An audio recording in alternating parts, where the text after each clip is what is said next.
Así inicia esa noticia en profundidad. Qué placer acompañarles a partir de este momento y en la próxima media hora tenemos 3 temas para desarrollar junto a ustedes. Primero les presentamos los titulares, aquí están.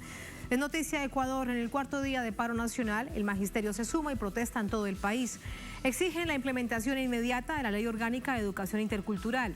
En tanto, organizaciones indígenas aseguran que el paro contra el gobierno es indefinido. Les contamos.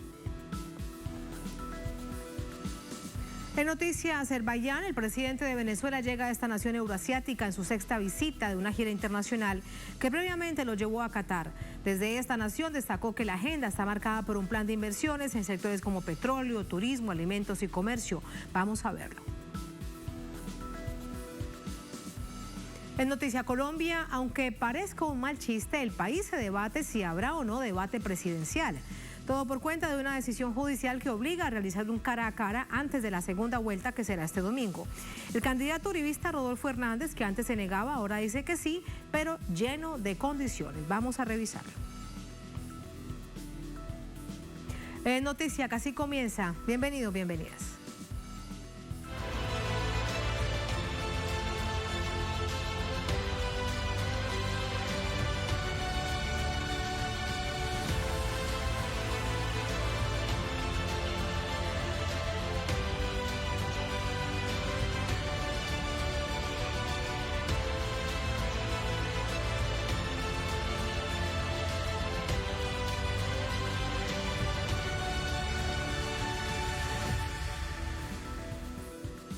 En noticia Ecuador, el país vive el 4º día de movilizaciones de diferentes sectores sociales que se han sumado al paro nacional que fue convocado por la Coordinadora Nacional Indígena, la CONAIE.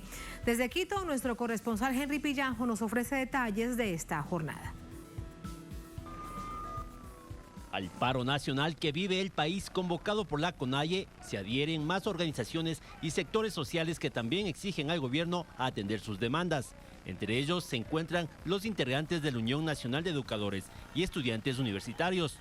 Mientras, a lo largo de las provincias, otras organizaciones levantan su voz de protesta. Ante este momento de convulsión que vive el país, fruto de este gobierno neoliberal de los banqueros, que ha sumido en la pobreza y en la miseria a todos los ecuatorianos. No se puede vivir con un alto costo de la vida como estamos haciendo, no se puede vivir con la toma de las instituciones públicas como lo está haciendo el gobierno de las... En el 4º día del llamado paro nacional, los bloqueos viales han sido la constante. Mientras las bases y dirigentes indígenas delinean acciones para radicalizar las movilizaciones y entablar un diálogo con sectores sociales ante el caso omiso del gobierno. Por lo tanto, a consolidar el diálogo con todos los sectores sociales populares del Ecuador, en vista que el gobierno nacional no escucha al pueblo ecuatoriano frente a las demandas planteadas por las organizaciones sociales. Mientras tanto, el ritmo comercial de la capital es irregular. Barrios populares también cierran vías. El flujo vehicular es limitado. Existe ausencia del transporte público y gremios como taxistas y transporte escolar paralizan sus actividades. El descontento es unánime. Y pedirle al señor gobierno nacional que por favor tome acción con todos sus ministros y realice por favor el diálogo correspondiente con todos los sectores y de una vez finiquite esto y tratemos de salir en adelante. Primeramente, creo que todo el pueblo está consciente de que las medidas que está tomando el gobierno no son dables ni aptas para el pueblo ecuatoriano, ya que medidas muy drásticas que está tomando y como ve, el pueblo se está levantando, no va a aguantar lo que está haciendo. De la misma forma, al sur de la ciudad, donde se registra mayor presencia indígena en protesta, se generan enfrentamientos con la policía, que intentan habilitar las vías a través de procedimientos intimidatorios. Una medida que no bajará la guardia de los manifestantes, mientras el gobierno de Guillermo Lasso entable un diálogo. Al gobierno nacional el mensaje como pueblo, como ciudadano, igual sería que nos escuche las peticiones que están dando nuestros dirigentes, nuestros líderes, que si es que haya un diálogo sería mucho mejor, si es que hay una solución más rápida nosotros estaríamos alzándonos inmediatamente de este paro nacional. En ese panorama de crisis y bloqueos, el gobierno realiza acercamientos con otros sectores como el del transporte terrestre y no con sectores de los extractos sociales que sienten el impacto de las políticas económicas. Henry Pizarro, Telesur, Ecuador. Vamos ahora hasta Quito, la capital ecuatoriana, con nuestro compañero de labores, Orlando Pérez. Una noche compleja con represión por parte de la policía en zona céntrica de la capital. Orlando, cuéntanos. Hola, ¿qué tal, Tatiana? Un saludo especial para ti, para toda la audiencia de Telesur en América Latina y el resto del planeta. Efectivamente, se termina la cuarta jornada de protestas de la Confederación de Nacionalidades Indígenas, organizaciones sociales como la Unión Nacional de Educadores, el Frente Unitario de los Trabajadores, la Federación de Estudiantes Universitarios y otras organizaciones que han desarrollado movilizaciones, protestas en casi todo el país. Aquí en Quito, particularmente hasta ahora, en la Plaza de Santo Domingo, donde nos encontramos, hace pocos minutos estaba repleta de personas, hubo una enorme represión, una gaseada, como se conoce vulgarmente a esto, y efectivamente bloquearon, neutralizaron una presencia mayor de gente que quería arribar al centro histórico de Quito. En otras ciudades como Riobamba, Latacunga, en Ibarra y en Guayaquil también se desarrollaron varias manifestaciones, hubo protestas y particularmente en la ciudad de Guaranda, en la provincia de Bolívar, también una enorme manifestación se concentró en el parque central de esa ciudad. ¿Qué ha dicho el gobierno al respecto? Pues no hay pronunciamientos oficiales. El presidente Guillermo Lasso sostuvo una reunión con los dirigentes y del gremio de los transportistas, así no como las bases que efectivamente rechazaron esa reunión. Y también se tiene conocimiento de que hay encuentros, diálogos cercanos con algunas autoridades y dirigentes de las organizaciones sociales en la búsqueda de tender un puente para el diálogo. ¿Qué ha dicho al respecto? Ya se comentó también el dirigente Leonidas Issa de que no habrá diálogo mientras no se eliminen las medidas que están planteadas en el pliego de peticiones. Tatiana. Y en medio de toda esta situación, ¿cuáles son las razones que unen los distintos sectores, Orlando, que se van sumando? Hoy, por ejemplo, el magisterio, pero cada día aparecen nuevos sectores sociales que se suman a este paro indefinido. Así lo anunciaba en los primeros días la CONAIE y algunos dudaban de que fuese indefinido. Hoy parece que realmente no hay dudas de que así será. Pues sí, efectivamente hay varias demandas de organizaciones, incluso de sectores empresariales, industriales, de bananeros, de arroceros, que efectivamente están pendientes de una respuesta inmediata del gobierno porque las dificultades económicas se acrecentan, no solamente por el conflicto bélico en Ucrania, sino que también hay dificultades, por ejemplo, para la importación de algunos elementos básicos para la agricultura. Y en el caso concreto que tú mencionabas de la Unión Nacional de Educadores, hay una demanda que está postergada porque hace poco la Corte Constitucional declaró constitucional, valga la redundancia, la demanda que ellos habían presentado para mejorar el ingreso salarial de los maestros y hasta ahora el gobierno no les cumple.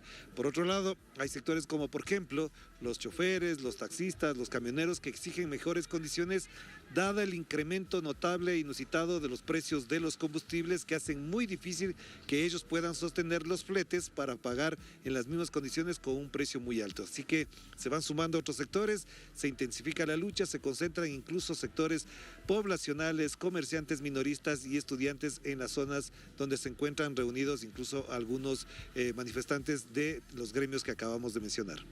Gracias, Orlando, gracias por este balance, muy pendiente de todo cuanto ocurra en Ecuador. Muy buenas noches. Buenas noches a todos. Vamos así a la primera pausa en esta emisión de Es Noticia. Al volver en Noticia, Azerbaiyán. El presidente de Venezuela llega a esta nación euroasiática en su sexta visita de una gira internacional que previamente lo llevó a Qatar. Desde esta nación destacó que la agenda está marcada por un plan de inversiones en sectores como petróleo, turismo, alimentos y comercio. Vamos a revisarlo, les contamos y lo analizamos al volver en Es Noticia.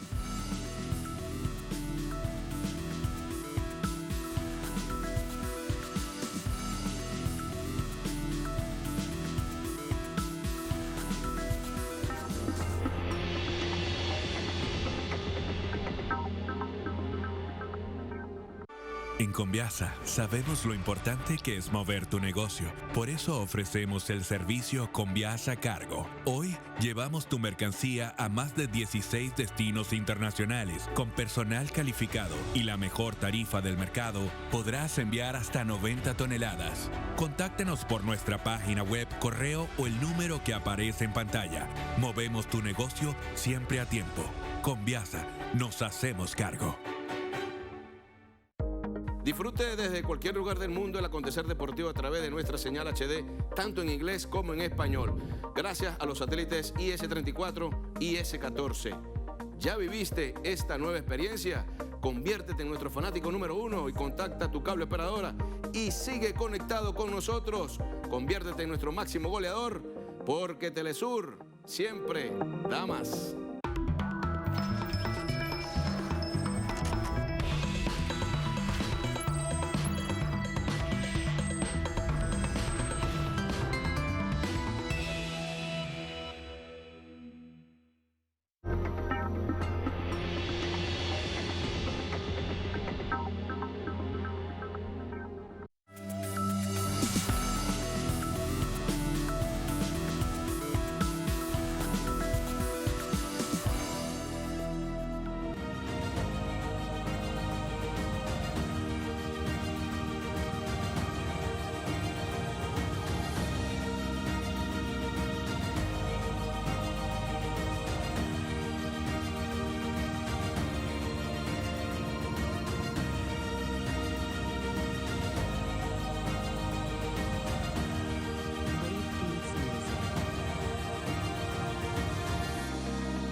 En noticia Azerbaiyán, el presidente de Venezuela, Nicolás Maduro, fue recibido en Bakú, la capital de esta nación, para fortalecer la agenda bilateral y en cooperación entre ambos países. Vamos a revisarlo. Continúa la jornada de trabajo internacional del presidente de Venezuela en Asia. Este jueves arribó a la República de Azerbaiyán con el objetivo de impulsar acuerdos de cooperación estratégica para el desarrollo de los pueblos. Es la segunda visita del presidente Maduro a Azerbaiyán. La última vez fue en octubre de 2016. El dignatario adelantó parte de la agenda. Los puntos tratados en esta visita se centran en materia turística, agrícola, científica y tecnológica. En sus declaraciones desde Azerbaiyán, el mandatario señaló que se están tocando nuevas puertas de cooperación en el mundo para crear un mercado internacional a los empresarios, con miras de un desarrollo multipolar, y que no dependa el país solo de la producción petrolera. Igualmente, Maduro destacó que esta gira ha servido para poder actualizar la situación de Venezuela a todos los gobiernos, dada la fuerte campaña y los bloqueos en contra del país suramericano. Así vamos a entrar con el análisis de esta gira internacional del presidente de Venezuela, Nicolás Maduro. Para ello nos acompaña Ernesto Bonmaestre, él es politólogo, analista internacional, profesor universitario. Profesor, ¿cómo le va? Muy buenas noches, bienvenido. Gracias, Tati. Gusto que nos acompañe de nuevo. ¿Cómo le va? Esta invitación muy agradable, ¿no? Muchas gracias. Azerbaiyán, ¿qué unen a Azerbaiyán y a Venezuela?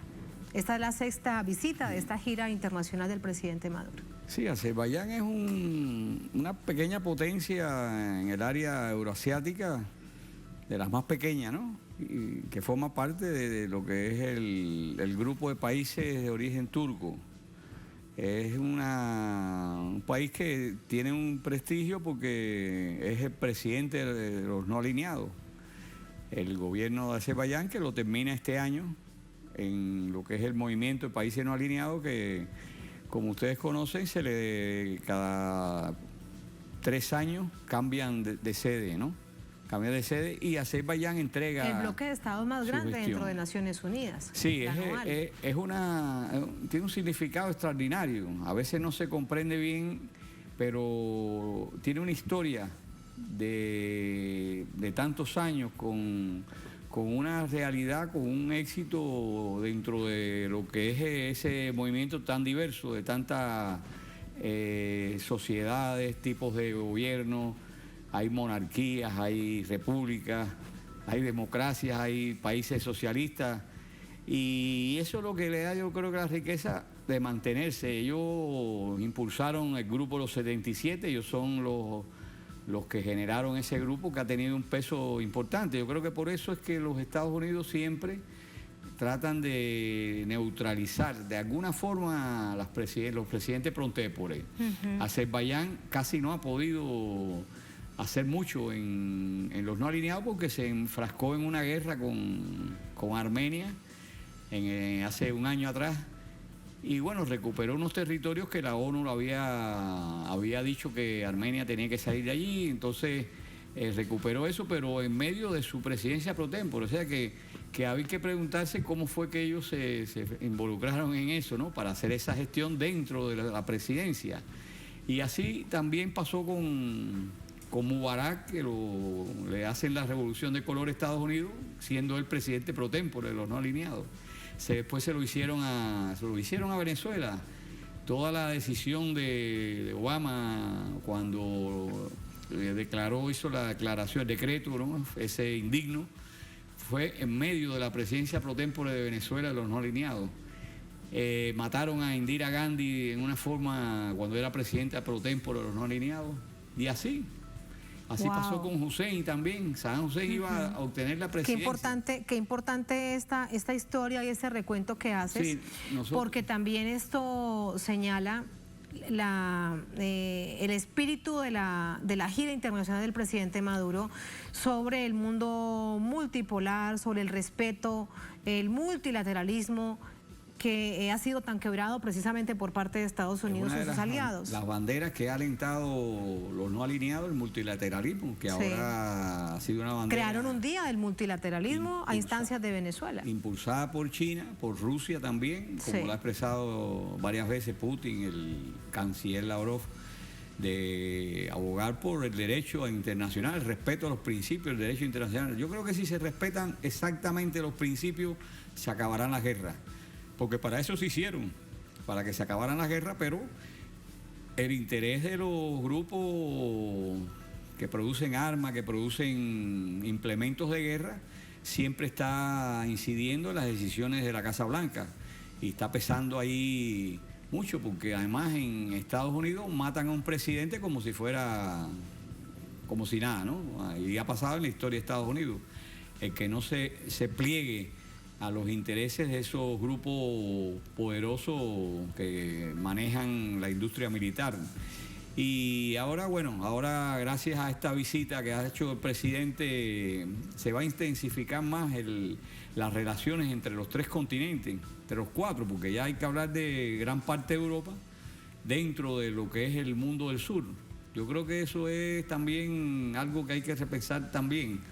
El hecho de que los países euroasiáticos estén involucrados junto con China, junto con los países que están también en la zona sur, creo que eso tiene un peso en el cambio de las relaciones internacionales actuales. En el proceso además de cambio que estamos viviendo a lo largo y ancho del planeta, y aparecen estos estados con una cantidad de posibilidades, el presidente Maduro lo decía, pero que parecen tan distantes. Sin embargo, él no solamente hablaba de petróleo, él hablaba de economía, hablaba de turismo, hablaba de alimentos, hablaba de comercio, hablaba de finanzas. ¿Cuánto hay de todo esto en esta gira del presidente Maduro? Mira, las columnas vertebrales actuales del desarrollo sostenible, porque hay que pensar en ese tipo de desarrollo, que tenga las capacidades de sustentabilidad propia. Y se logra solamente con las riquezas propias, ponerlas en funcionamiento, como está haciendo el presidente Maduro, poner toda esa riqueza mineral que hay en el país en combinación con inversores externos, pero siempre con las mayores utilidades para Venezuela. Aunque sea un 51%, es importante, porque ellos son los inversores son los que ponen el capital que a Venezuela, con los capitales que tiene, necesita para mantener los proyectos sociales. Y entonces la parte económica ayudaría mucho, y yo creo que sí va a ayudar los empresarios turcos, los catarí, los de ahora, de los últimos lugares donde ha estado, de Kuwaití, los de Argelia. Tienen tecnologías, tienen capital y tienen mercado. que esas son las tres claves que Fidel siempre recordó a todos los que querían invertir en Cuba y ha dado resultados. Entonces eso va también a producir utilidades y beneficios a la población, porque se van a incentivar el turismo, van a crear hoteles en lugares que no había, en esa riqueza de mar que tiene Venezuela, costas, y al mismo tiempo desarrollar los puertos para poder hacer los traspases hacia abajo, hacia adentro, tierra adentro, como hace China, ¿no? Que de los puertos, que fue una idea fabulosa que tuvo el presidente Chávez con su visión geopolítica defensiva, que es algo que estamos estudiando ahora en la UEB, allá en el Centro de Estudios de Economía Política, Relaciones Internacionales. El problema es la visión geopolítica defensiva, no la agresiva que tuvieron los alemanes, que tienen los Estados Unidos, que es buscar territorio fuera, buscar los recursos de otros, invadir territorios, que es una geopolítica fascista, ¿no? Que la tiene China, además, ¿no? Una necesidad de atender por un asunto de defensa y de seguridad nacional en la visión geopolítica.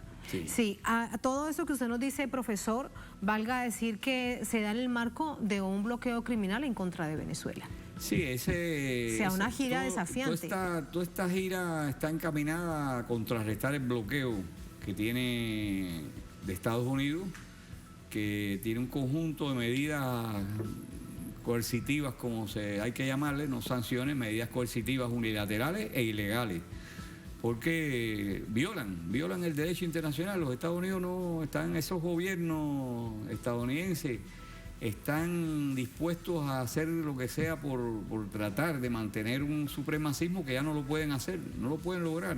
Pero eso lo hace aún más peligroso. Sí. Al saber que no lo pueden hacer, que la unipolaridad ya no existe, está clarísimo en todo esto que vemos. Las cifras además son claves para ello. Lo que vemos de China, por ejemplo, que es impresionante, pero eso lo hace aún más peligroso. Más peligroso, y por eso es que está obligando a cerrar filas de afuera, ¿no? A cerrar filas entre Eurasia y América Latina. Y así se va a hacer porque los pueblos son los que están ahora tomando mayor parte en las decisiones, en las elecciones. Y entonces cada vez más están percatándose, ahora con todo lo de la pandemia, se están percatando de que el modelo capitalista está teniendo, ya no da más.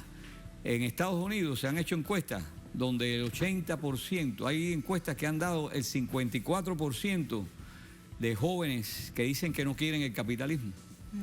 Y es por todas esas cosas que han pasado, la violencia constante que hay, el racismo, las medidas contra las mujeres, contra el sector de los LGTB, todo un conjunto de cosas que están pasando en Estados Unidos, que algunos hablan de una crisis profunda.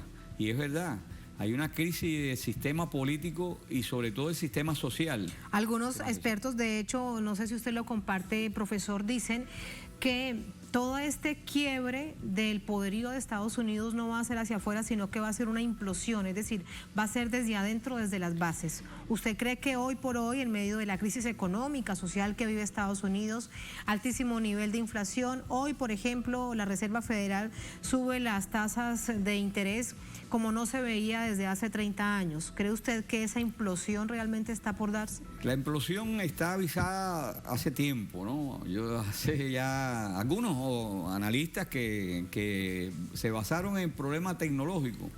Algunos dijeron que la gran contradicción entre el Valle del Silicon, la zona del oeste y el este de la industria pesada, militar y eso, iba a generar unas grandes contradicciones. Eso lo avisoró un libro, uno de los periodistas más acuciosos de Estados Unidos, que hizo aquel libro de el mundo tras la era del petróleo, y Nussbaum de apellido, y él dijo que 10 años antes que se desintegrara la Unión Soviética lo dijo.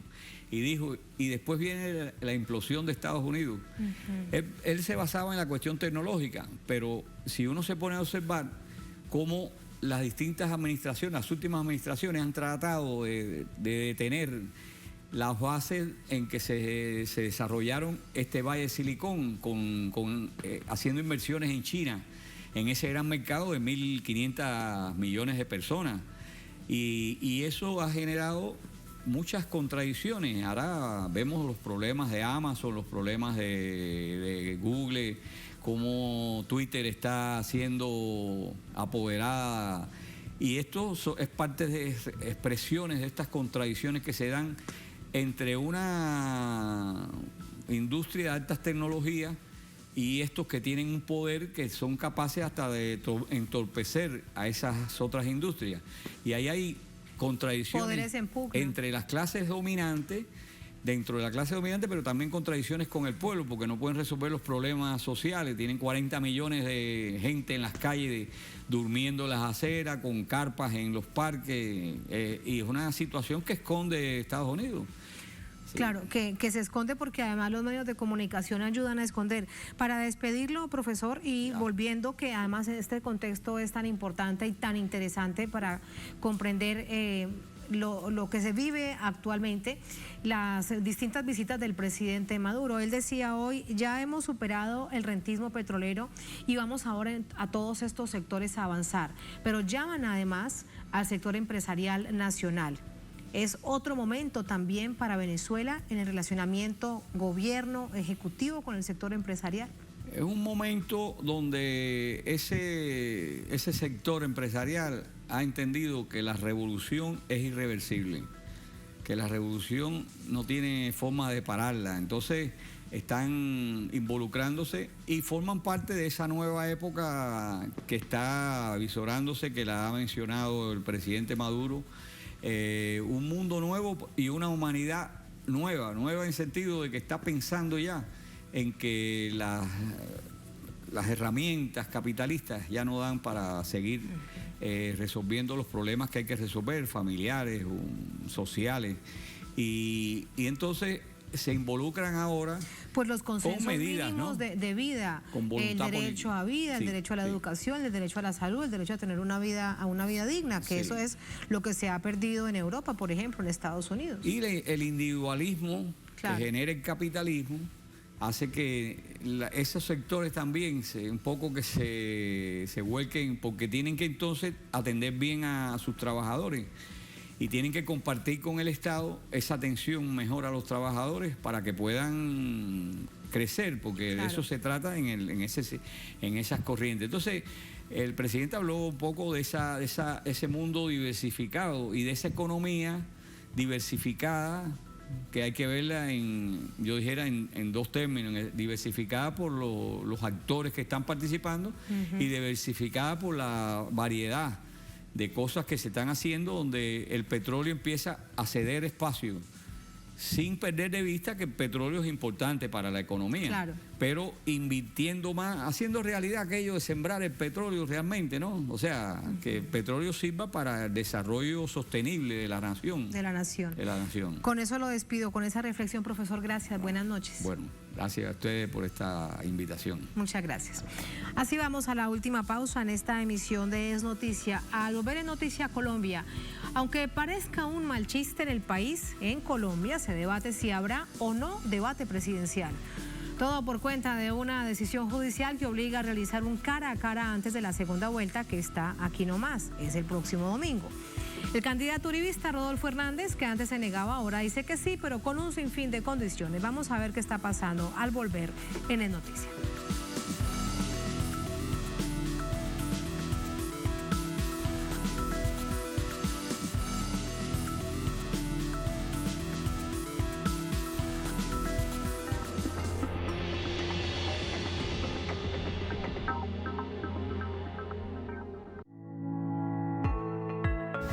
Los pacientes con dolor crónico, y la migraña es un dolor crónico, tienen tendencia a la depresión y a la ansiedad. Entrevista con Aísa García, desde Guía tu Cuerpo. Sábado, solo por Telesur.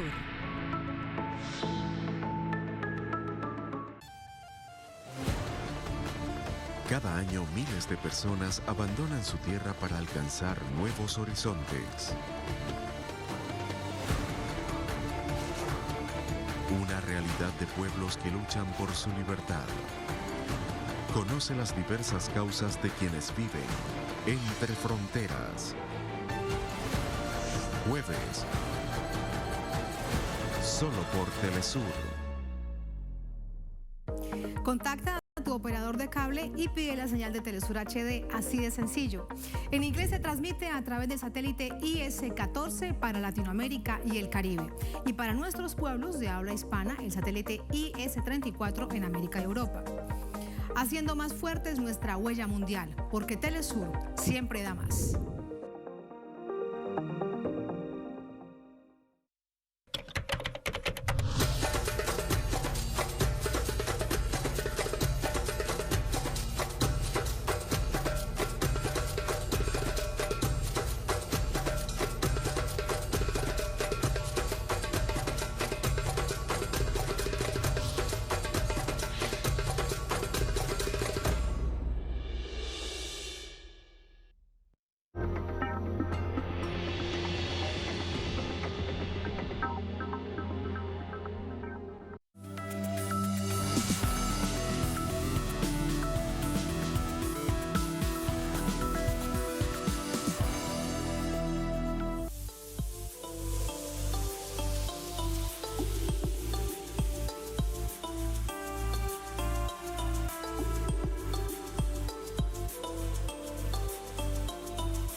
En Noticia Colombia, el país se centra su atención en si habrá o no debate entre los candidatos presidenciales ante las varias exigencias de Rodolfo Hernández para enfrentarse a Gustavo Petro en público, como lo ordenó la justicia.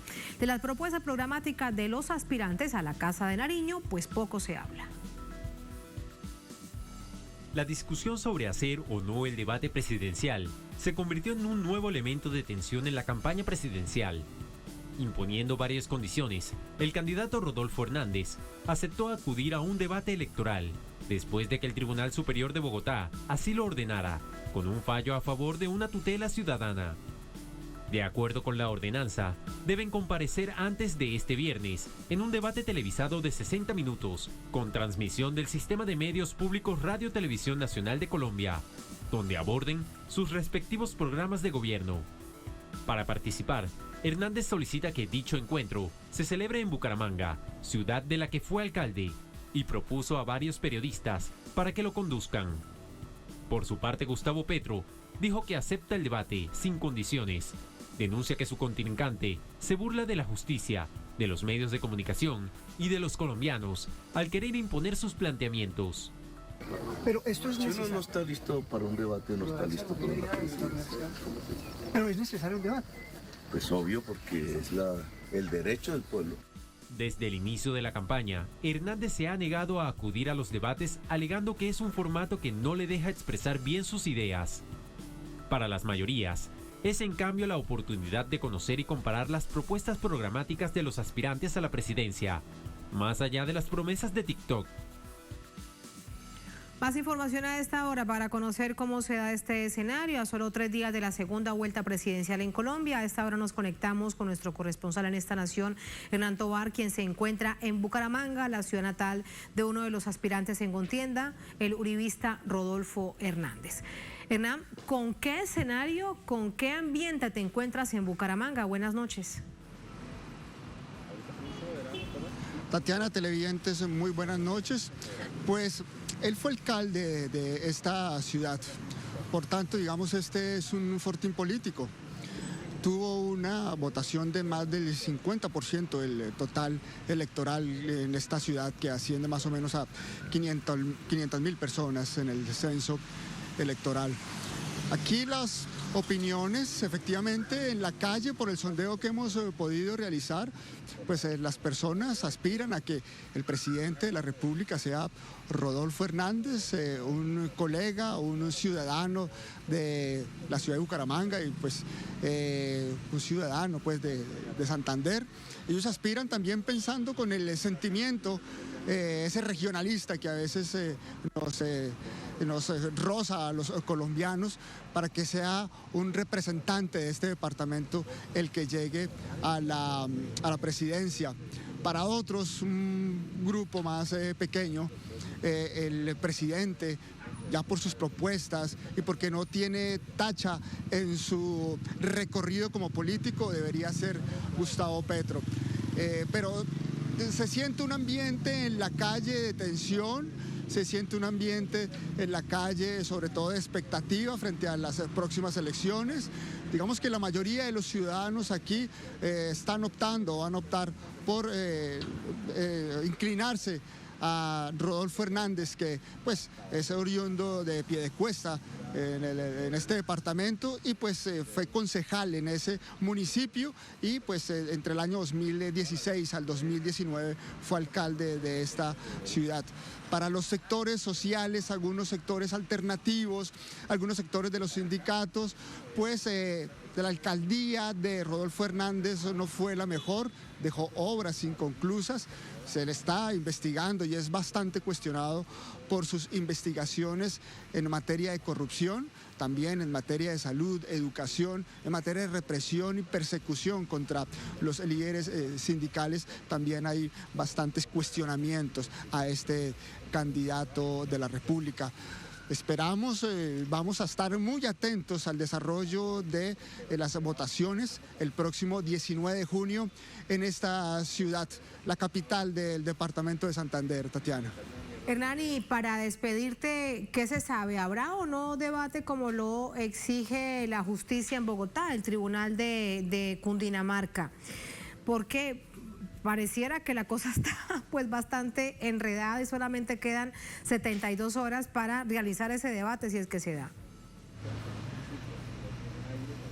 Tatiana, pues las fichas ya se han mostrado, sobre todo por parte del candidato Gustavo Petro, que estaba dispuesto, inclusive aseguró a venirse, a llegar hasta esta ciudad para afrontar este debate. Hace pocos minutos el candidato Rodolfo Hernández aseguró que había sido Gustavo Petro el que no había permitido este debate, al poner en manos del sistema de medios públicos las condiciones para la realización de dicho encuentro. Hay mucha contradicción por parte del candidato Rodolfo Hernández y desde su campaña no se ha, digamos, asegurado que el día de mañana o las próximas horas se pueda realizar este debate. Y si está expuesto pues a una sanción pecuniaria y de no cumplir, pues como se está viendo este fallo, también pues se le puede dar una sanción de cárcel, Tatiana. Esperaremos cómo se va desarrollando en las próximas horas esta situación, pero no creemos que el candidato Rodolfo Hernández asista al debate. Ha hecho varias triquiñuelas jurídicas exponiendo el día de hoy esa situación para decir que no asistirá a los debates, lo dijo anteriormente y aseguró que él había mostrado disposición, pero quien puso las limitantes para este encuentro fue Gustavo Petro. Así que bueno, un mar de contradicciones y pues la gente también observa esa situación. Vamos a esperar qué se dice por parte de la campaña de Rodolfo Hernández, a ver si se desempantana esta situación, pero no se creería por parte de los analistas que esto se pueda desarrollar o pueda haber este encuentro, toda vez que desde el principio el candidato Rodolfo Hernández no ha mostrado esa disposición y el día de hoy condicionó tanto su presencia como los temas a tratar en el debate, así que no se creería que fuera factible que asistiera al debate de Tatiana. Parecería imposible que la candidatura y que la campaña de Rodolfo Hernández no hubiese leído la decisión judicial, porque ahí dice expresamente que es el sistema de medios públicos el que debe asumir el debate y no los medios privados en Colombia. Gracias, Hernán. Muy buenas noches. Hasta mañana. Gracias. Muy buenas noches, gracias Hernán, gracias a ustedes por habernos acompañado. Ponemos punto final a esta emisión de Noticia. Un placer, hasta mañana, sigan con nosotros.